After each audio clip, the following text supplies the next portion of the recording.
ನಮಸ್ಕಾರ ವಿದ್ಯಾರ್ಥಿಗಳೇ. ನಿರ್ದೇಶಾಂಕ ರೇಖಾಗಣಿತ ಪಾಠವನ್ನು ಮಾಡ್ತಾ ಇದ್ದೆವು. 2 ದಿವಸದ ಪಾಠ ಮುಗಿಸಿ ಇವತ್ತು 3ನೇ ದಿವಸದ ಪಾಠದಲ್ಲಿದ್ದೇವೆ. ಅದೇ ಪಾಠದಲ್ಲಿ ದೂರ ಸೂತ್ರವನ್ನು ನಾವು ಕಲಿತೆವು. ದೂರ ಸೂತ್ರವನ್ನು ನೆನಪು ಮಾಡಿಕೊಳ್ಳಿ. ಡಿ ಸಮ ವರ್ಗಮೂಲ x2 ಮೈನಸ್ x1 ಪೂರ್ಣ ವರ್ಗ ಪ್ಲಸ್ y2 ಮೈನಸ್ y1 ಪೂರ್ಣ ವರ್ಗ. ಈ ಸೂತ್ರವನ್ನು ಉಪಯೋಗಿಸಿಕೊಂಡು 2 ಬಿಂದುಗಳ ನಡುವಿನ ದೂರವನ್ನು ಕಂಡುಹಿಡಿದೆವು. ಈಗ ತ್ರಿಭುಜಕ್ಕೆ ಹೋಗುವ. ಒಂದು ಲೆಕ್ಕ ಬರೆಯಿರಿ. A31 B64 C86 ಬಿಂದುಗಳು ಸರಳ ರೇಖಾಗತವಾಗಿವೆ ಎಂದು ತೋರಿಸಿ. ಸರಳ ರೇಖಾಗತ ಅಂತ ಹೇಳಿದ್ರೆ ಒಂದೇ ಸರಳ ರೇಖೆಯ ಮೇಲೆ ಇರುವ ಬಿಂದುಗಳು. ಪ್ರಶ್ನೆ ಬರೆಯಿರಿ.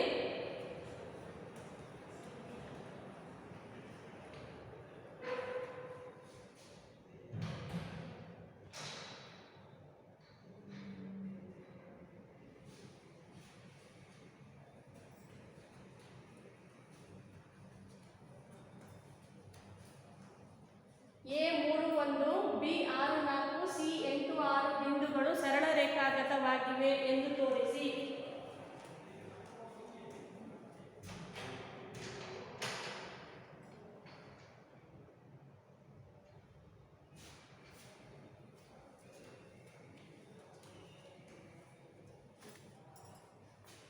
ಈಗ AB ಅನ್ನು ಕಂಡುಹಿಡಿಯುವ, BC ಅನ್ನು ಕಂಡುಹಿಡಿಯುವ, AC ಅನ್ನು ಕಂಡುಹಿಡಿಯುವ.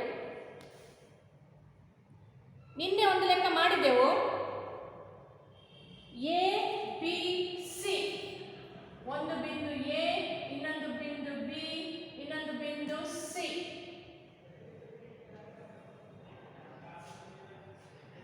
AB ಪ್ಲಸ್ BC AC ಗೆ ಸಮನಾದರೆ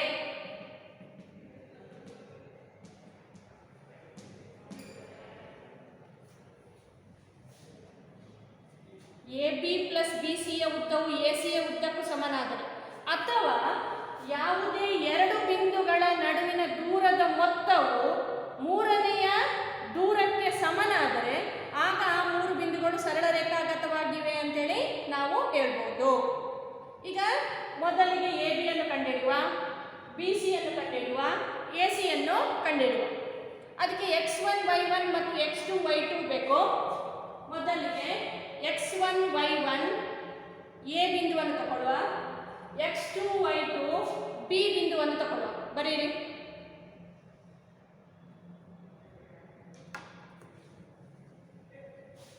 x1 y1 A31 x2 y2 B64. ಸೂತ್ರ ಬರೆಯಿರಿ. ಬಾಯ್ಪಾಠ ಆಗಿದೆ ಅಂತ ಅಂದ್ಕೊಳ್ತೇನೆ. ಡಿ ಸಮ x2 ಮೈನಸ್ x1 ಪೂರ್ಣ ವರ್ಗ ಪ್ಲಸ್ y2 ಮೈನಸ್ y1 ಪೂರ್ಣ ವರ್ಗ.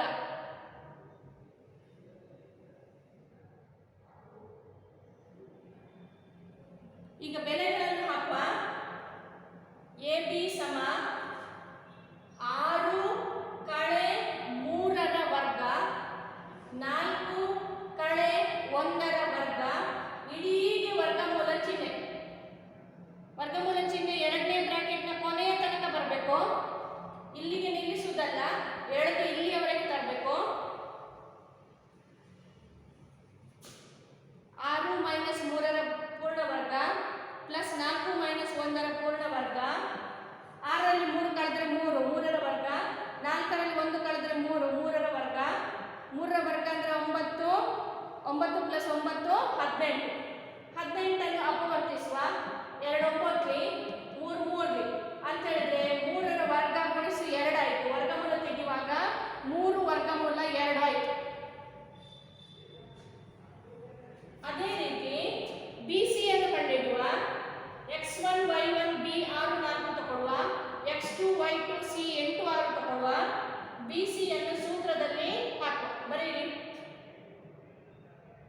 x1 y1 b 6 4 x2 y2 c 8 6 ತಗೊಂಡ್ರೆ 8ರಲ್ಲಿ 6 ಅನ್ನು ಕಳೆದ್ರೆ ಅದರ ಪೂರ್ಣ ವರ್ಗ, 6ರಲ್ಲಿ 4 ಅನ್ನು ಕಳೆದ್ರೆ ಅದರ ಪೂರ್ಣ ವರ್ಗ, ಇಡೀಗೆ ವರ್ಗಮೂಲ ಚಿಹ್ನೆ, 2ರ ವರ್ಗ ಪ್ಲಸ್ 2ರ ವರ್ಗ ಹೇಳಿದ್ರೆ 4 ಪ್ಲಸ್ 4 ಹೇಳಿದ್ರೆ 8, 8ಅನ್ನು ಅಪವರ್ತಿಸುವಾಗ 2 ವರ್ಗಮೂಲ 2 ಬರ್ತದೆ.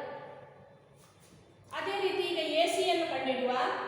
x1 y1 ಹೇಳಿದ್ರೆ a 3 1, x2 y2 ಹೇಳಿದ್ರೆ c 8 6, ac ಸಮ ವರ್ಗಮೂಲ 8 ಮೈನಸ್ 3ರ ಪೂರ್ಣ ವರ್ಗ ಪ್ಲಸ್ 6 ಮೈನಸ್ 1ರ ಪೂರ್ಣ ವರ್ಗ, ಅದಕ್ಕೆ ಇಡೀ ವರ್ಗಮೂಲ ಚಿಹ್ನೆ, ವರ್ಗಮೂಲದ ಒಳಗೆ 5ರ ವರ್ಗ ಪ್ಲಸ್ 5ರ ವರ್ಗ, 25 ಪ್ಲಸ್ 25 50, ಅದನ್ನು 5ರ ವರ್ಗ ಗುಣಿಸಿ 2 ಅಂತೇಳಿ ಬರೀಬಹುದು. 5 ವರ್ಗಮೂಲ 2. ಒಂದು ಉದ್ದ ಸಿಕ್ಕಿದ್ದು 3 ವರ್ಗಮೂಲ 2, ಇನ್ನೊಂದು ಉದ್ದ ಸಿಕ್ಕಿದ್ದು 2 ವರ್ಗಮೂಲ 2, ಮೂರನೇ ಉದ್ದ ಸಿಕ್ಕಿದ್ದು 5 ವರ್ಗಮೂಲ 2. ತ್ರಿಭುಜ 3 ಭಾಗಗಳು A B B C A C. ಈಗ ಜಾಸ್ತಿ ಇರುವ ಬೆಲೆ ಹೇಳಿದ್ರೆ 5 ವರ್ಗಮೂಲ 2, ಕಡಿಮೆ ಇರುವ ಬೆಲೆಗಳನ್ನು ಕೂಡಿಸಿಕೊಳ್ಳುವ. 2 ವರ್ಗಮೂಲ 2 3 ವರ್ಗಮೂಲ 2 ಕೂಡಿಸಿದ್ರೆ 5 ವರ್ಗಮೂಲ 2 ಬರ್ತದೆ. ಎ ಸಿ ಸಮ A B plus B C, 5 ವರ್ಗಮೂಲ 2 ಸಮ 2 ವರ್ಗಮೂಲ 2 ಪ್ಲಸ್ 3 ವರ್ಗಮೂಲ 2, 2ಕ್ಕೆ 3 ಕೂಡಿಸಿದ್ರೆ 5, ಇಲ್ಲಿಯೂ 5 ವರ್ಗಮೂಲ 2, ಬಲಬದಿಯಲ್ಲಿಯೂ 5 ವರ್ಗಮೂಲ 2. ಆದ್ದರಿಂದ ಎ ಸಿ ಸಮ A B plus B C ಆಗಿದೆ. ಆದ್ದರಿಂದ 3 ಬಿಂದುಗಳು ಸರಳ ರೇಖಾಗತವಾಗಿವೆ.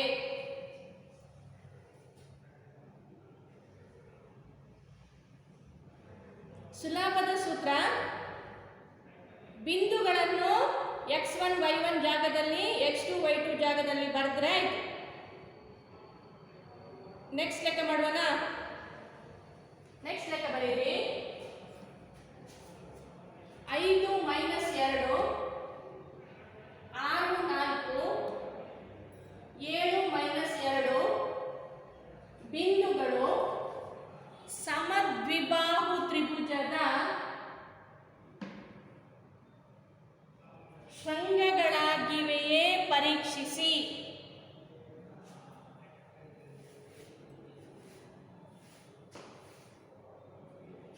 ಐದು ಮೈನಸ್ 2 6 4 7 ಮೈನಸ್ 2 ಬಿಂದುಗಳು ಸಮದ್ವಿಬಾಹು ತ್ರಿಭುಜದ ಶೃಂಗಗಳಾಗಿವೆಯೇ ಪರೀಕ್ಷಿಸಿ.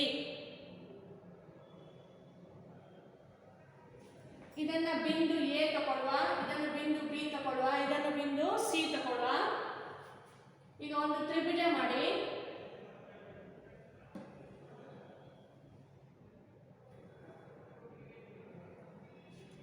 ಐದು minus 2 7 minus 2 6 4 A B C ಹೇಳಿ ಬರೀ.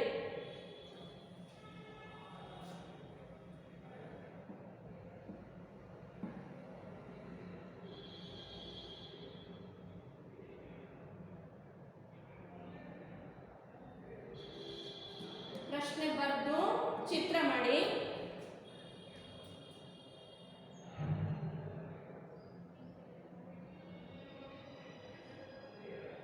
ಒಮ್ಮೆ ಎ ಬಿ ಅನ್ನು ಕಂಡುಹಿಡಬೇಕು, ಇನ್ನೊಮ್ಮೆ ಬಿ ಸಿ ಅನ್ನು ಕಂಡುಹಿಡಬೇಕು, ಇನ್ನೊಮ್ಮೆ ಎ ಸಿ ಅನ್ನು ಕಂಡುಹಿಡಬೇಕು.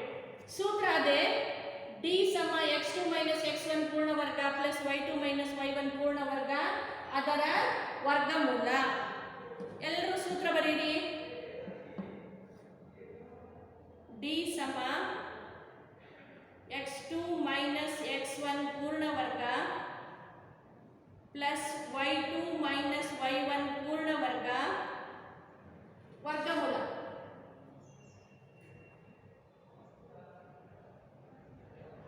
ಈಗ ಯಾವುದು x1 y1 x2 y2 ಹೇಳಿ ಬರೆಯುವ. x1 y1 ಸಮ a 5 ಮೈನಸ್ 2 x2 y2 ಸಮ b 6 4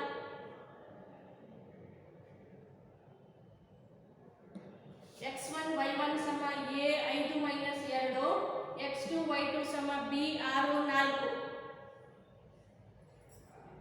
ಮೊದಲಿಗೆ ಎ ಬಿ ಅನ್ನು ಕಂಡುಹಿಡಿಯುವ. 6 ಕಳೆ 5ರ ಪೂರ್ಣ ವರ್ಗ bracket hockey 4 minus of minus 2 ಎರಡೆರಡು ಆವರಣ ಬರ್ತದೆ, ಎರಡೆರಡು ಬ್ರಾಕೆಟ್ ಬರ್ತದೆ. ಪೂರ್ಣ ವರ್ಗ ಇಡೀಗೆ ವರ್ಗಮೂಲ ಚಿಹ್ನೆ, ವರ್ಗಮೂಲ ಚಿಹ್ನೆ ಎರಡನೇ ಬ್ರಾಕೆಟ್ನ ಕೊನೆಯ ತನಕ ಬರಬೇಕು. 6 ಮೈನಸ್ 5ರ ಪೂರ್ಣ ವರ್ಗ ಪ್ಲಸ್ 4 ಮೈನಸ್ ಆಫ್ ಮೈನಸ್ 2ರ ಪೂರ್ಣ ವರ್ಗ ಇಡೀಗೆ ವರ್ಗಮೂಲ ಚಿಹ್ನೆ. ಈಗ 6ರಲ್ಲಿ 5 ಕಳೆದ್ರೆ 1, 4 ಪ್ಲಸ್ 2 ಆಗ್ತದೆ. 4ಕ್ಕೆ 2 ಕೂಡಿಸಿದ್ರೆ 6, 1ರ ವರ್ಗ ಪ್ಲಸ್ 6ರ ವರ್ಗ ವರ್ಗಮೂಲದ ಒಳಗೆ. ವರ್ಗಮೂಲ 1ರ ವರ್ಗ ಪ್ಲಸ್ 6ರ ವರ್ಗ 6 ಆಗಿ 36, 36ಕ್ಕೆ 1 ಕೂಡಿಸಿದ್ರೆ 37. ಅದು ಉತ್ತರ ಎಷ್ಟು? ವರ್ಗಮೂಲ 37.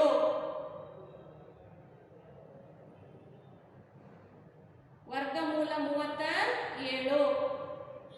ಇದು ಎ ಬಿ ಅಳತೆ ಆಯಿತು. ಅದೇ ರೀತಿ ಸಿ ಬಿ ಅನ್ನು ಕಂಡುಹಿಡಿಯಬೇಕು, ಎ ಸಿ ಅನ್ನು ಕಂಡುಹಿಡಿಯಬೇಕು. ಈಗ x1 y1 ಸಿ ಅನ್ನು ತಗೊಳ್ಳುವ. 7 minus 2 x1 y1 C 7 minus 2 x2 y2 B 6 4.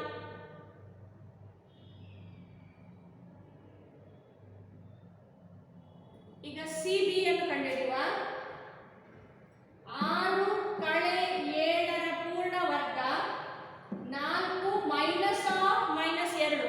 ಇಲ್ಲಿ ಮೈನಸ್ 2 ಇರುವುದು. 4 ಮೈನಸ್ ಆಫ್ ಮೈನಸ್ 2ರ ಪೂರ್ಣ ವರ್ಗ ಇಡೀಗೆ ವರ್ಗಮೂಲ ಚಿಹ್ನೆ. ಅದೆಷ್ಟಾಯ್ತು? 6ರಲ್ಲಿ 7 ಕಳೆದ್ರೆ ಮೈನಸ್ 1, ಮೈನಸ್ 1ರ ವರ್ಗ, ಮೈನಸ್ ಗುಣಿಸು ಮೈನಸ್ ಪ್ಲಸ್, ಅದರಿಂದ 1ರ ವರ್ಗ ಆಗ್ತದೆ. 4 ಪ್ಲಸ್ 2 6, 6ರ ವರ್ಗ ಹೇಳಿದ್ರೆ 36, 36ಕ್ಕೆ 1 ಕೂಡಿಸಿದ್ರೆ ಎಷ್ಟು? 37. ಇಲ್ಲಿ ಸಹ ವರ್ಗಮೂಲ 37, ಇಲ್ಲಿ ಸಹ ವರ್ಗಮೂಲ 37. ಇದಿಷ್ಟೇ ಮಾಡಿದ್ರೆ ಸಾಕಾಗುದಿಲ್ಲ. ಅಲ್ಲಿ ಸಮದ್ವಿಬಾಹು ತ್ರಿಭುಜ ಅಂತ ಹೇಳಿದ್ದಾರೆ. ಒಂದು ವೇಳೆ 3ನೇ ಬಾಹು ಕೂಡ ವರ್ಗಮೂಲ 37 ಬಂದ್ರೆ ಅದು ಸಮಬಾಹು ತ್ರಿಭುಜ ಆಗ್ತದೆ. ಆದ್ರಿಂದ 3ನೇ ಬಾಹುವನ್ನು ಕಂಡುಹಿಡಿಯಲೇಬೇಕು. ಈಗ x1 y1 ಎ ಬಿಂದುವನ್ನು ತಗೊಳ್ಳುವ. 5 minus 2 x1 y1 A 5 minus 2 x2 y2 C 7 minus 2.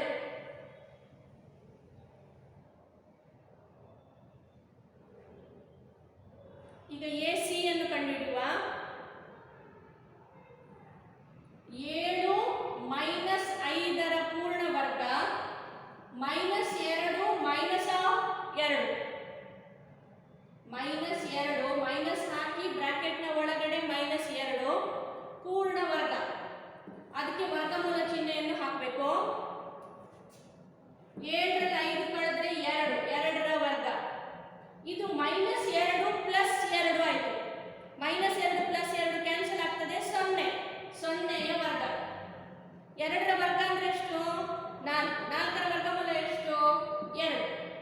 ಇದೆರಡು ಬೆಲೆಗಳು ಒಂದೇ ಬಂತು, ಇದು ಬೇರೆ ಅಳತೆ ಬಂತು. ಹಾಗಾದ್ರೆ ಎಷ್ಟು ಬಾಹುಗಳು ಸಮ? 2 ಬಾಹುಗಳು ಸಮ. ಯಾವ 2 ಬಾಹುಗಳು? ಎ ಬಿ ಸಮ ಸಿ ಬಿ.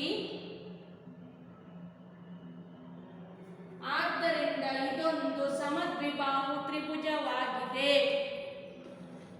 ನಿಮ್ಮ ತೀರ್ಮಾನವನ್ನು ಬರೀಬೇಕು.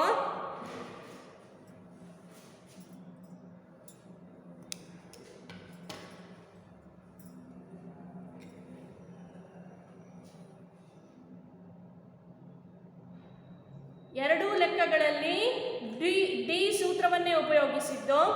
ಇದರಲ್ಲಿ ಒಂದೇ ಸರಳ ರೇಖೆಯ ಮೇಲಿರುವ 3 ಬಿಂದುಗಳು ಅಂತೇಳಿ ತೋರಿಸಿದ್ದು.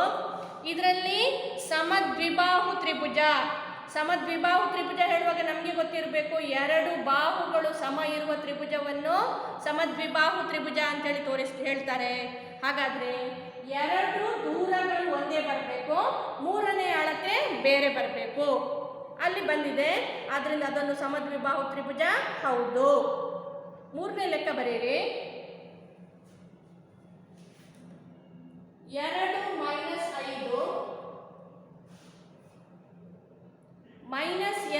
9 ರಿಂದ ಸಮಾನ ದೂರದಲ್ಲಿರುವ 2 - 5 -2 9 ರಿಂದ ಸಮಾನ ದೂರದಲ್ಲಿರುವ x ಅಕ್ಷದ ಮೇಲಿನ ಒಂದು ಬಿಂದು, x ಅಕ್ಷದ ಮೇಲಿನ ಒಂದು ಬಿಂದುವನ್ನು ಕಂಡುಹಿಡಿಯಿರಿ. x ಅಕ್ಷದ ಮೇಲಿನ ಒಂದು ಬಿಂದುವನ್ನು ಕಂಡುಹಿಡಿಯಿರಿ. ಇದೇ ರೀತಿ y ಅಕ್ಷದ ಮೇಲಿನ ಒಂದು ಬಿಂದುವಿನ ಲೆಕ್ಕ ಮಾಡಿದ್ದೇವೆ ನಾವು. ಈಗ x ಅಕ್ಷದ ಮೇಲಿನ ಒಂದು ಬಿಂದು, x ಅಕ್ಷ y ಅಕ್ಷದ ರಫ್ ಚಿತ್ರ ಮಾಡಿ. x ಅಕ್ಷದಲ್ಲಿ 1 2 3 -1 -2 ಬರೆಯಿರಿ. 1 2 3 -1 -2. ಇಲ್ಲಿ ಮೇಲ್ಗಡೆ 9ರವರೆಗೆ ಬರೆಯಿರಿ. 1 2 3 4 5 6 7 8 9ರವರೆಗೆ ಬರೆಯಿರಿ. ಕೆಳಗೆ 5ರವರೆಗೆ ಬರೆಯಿರಿ. -1 -2 -3 -4 -5ರವರೆಗೆ ಬರೆಯಿರಿ.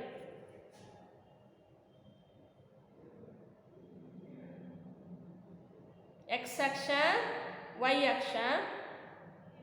x ಅಕ್ಷದಲ್ಲಿ 1 2 3 -1 -2, y ಅಕ್ಷದಲ್ಲಿ 1 ರಿಂದ 9 ಮತ್ತು -1 ರಿಂದ -5ರವರೆಗೆ.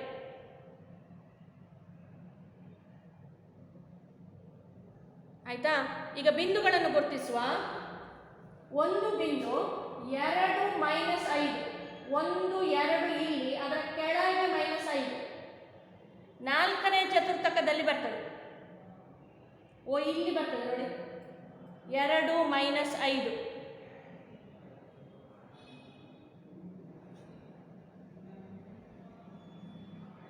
ಇನ್ನೊಂದು ಬಿಂದುವನ್ನು ಗುರುತಿಸುವ. -2 9, -2 ಈಚೆ ಬದಿಯಲ್ಲಿ, ಎಡಬದಿಯಲ್ಲಿ.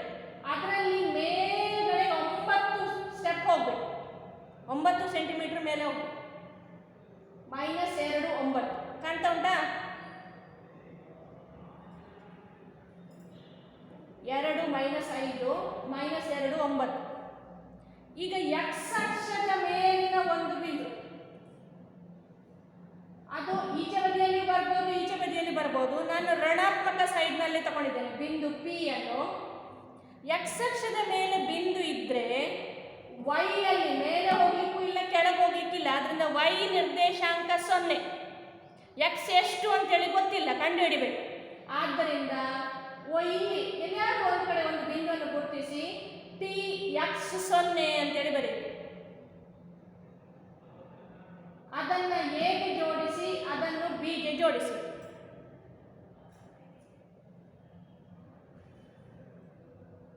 ಈಗ ಒಂದು ವಾಕ್ಯ ಬರೆಯಿರಿ. x ಅಕ್ಷದ ಮೇಲಿನ ಬಿಂದು P x 0. x ಅಕ್ಷದ ಮೇಲಿನ ಬಿಂದು P x 0.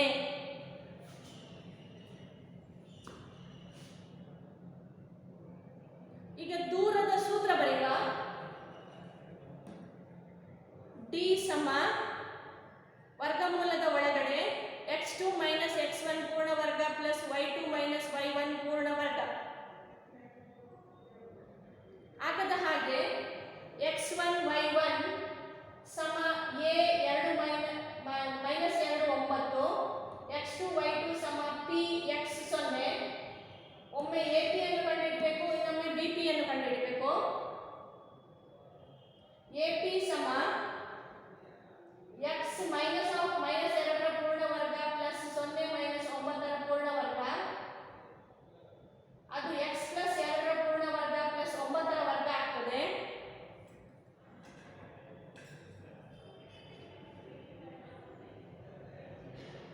X minus of minus 2ರ ಪೂರ್ಣ ವರ್ಗ ಪ್ಲಸ್ 0 ಮೈನಸ್ 9ರ ಪೂರ್ಣ ವರ್ಗ, ಅದು ಎಕ್ಸ್ ಪ್ಲಸ್ 2ರ ಪೂರ್ಣ ವರ್ಗ ಪ್ಲಸ್ 9ರ ವರ್ಗ ಆಗ್ತದೆ.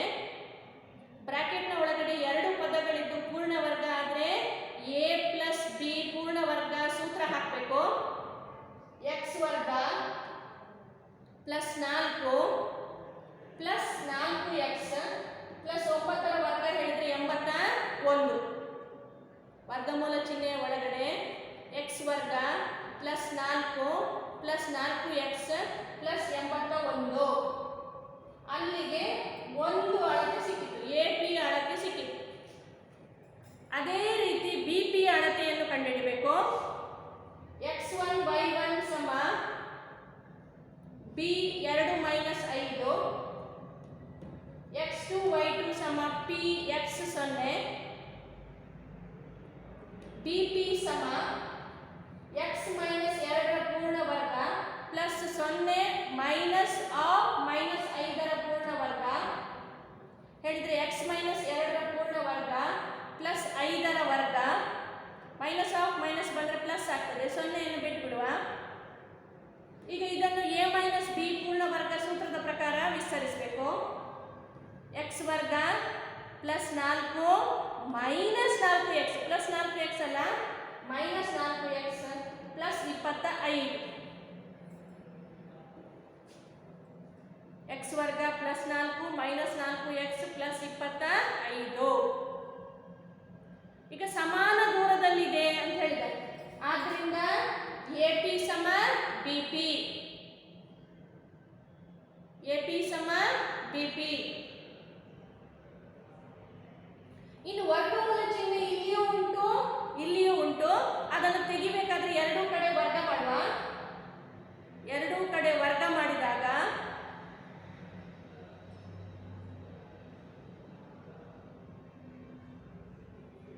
ಇಲ್ಲಿ 81ಕ್ಕೆ 4 ಕೂಡಿಸಿದ್ರೆ 85, ಇಲ್ಲಿ 25ಕ್ಕೆ 4 ಕೂಡಿಸಿದ್ರೆ 29. ಆಗ ಎಕ್ಸ್ ವರ್ಗ ಪ್ಲಸ್ 4x ಪ್ಲಸ್ 85 ಸಮ ಎಕ್ಸ್ ವರ್ಗ ಮೈನಸ್ 4x ಪ್ಲಸ್ 29. ಎಕ್ಸ್ ವರ್ಗ ಕ್ಯಾನ್ಸಲ್ ಆಯಿತು. ಮೈನಸ್ 4x ಅನ್ನು ಆಚೆ ತಗೊಂಡು ಹೋಗುವಾಗ ಪ್ಲಸ್ 4x ಆಯಿತು. 4x ಪ್ಲಸ್ 4x ಸಮ 29 ಕಳೆ 85.